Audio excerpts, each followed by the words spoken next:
The legislative process can be convoluted. Lawmakers consult with constituents and draft legislation that addresses their needs. After a bill's introduction, a committee often reviews the text before the full Senate votes. In committee, members of Congress exercise their ability to change or add provisions to the initial draft. For example, when the Ocean Shipping Reform Act made its way to the Commerce Committee, I noted a number of issues that I believed to be harmful. To improve the bill and mitigate its adverse effects, I introduced several amendments to that bill, 5 of which the committee adopted. 3 were part of my SHIP IT Act. They seek to address the inefficiencies in our supply chain caused by the increased demand for e-commerce as a result of the COVID-19 pandemic, as well as the failed policies of the Biden administration.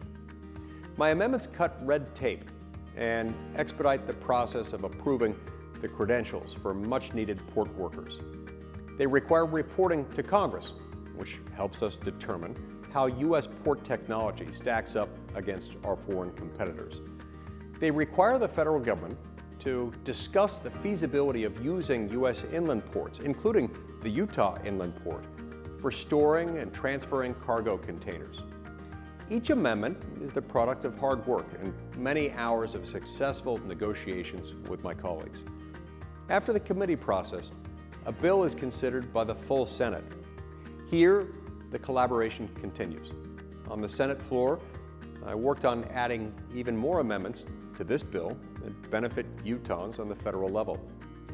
Once a Senate bill passes, it goes to the House of Representatives, where the process begins anew. And while the process may seem cumbersome, it helps protect us from bad bills becoming bad laws. When senators have an equal voice, the fingerprints from voters across the nation find their way into the code under which we all live. With this bill and every measure that comes before the Senate, I'm committed to doing my part to make sure improvements are considered that benefit Utah's families and communities.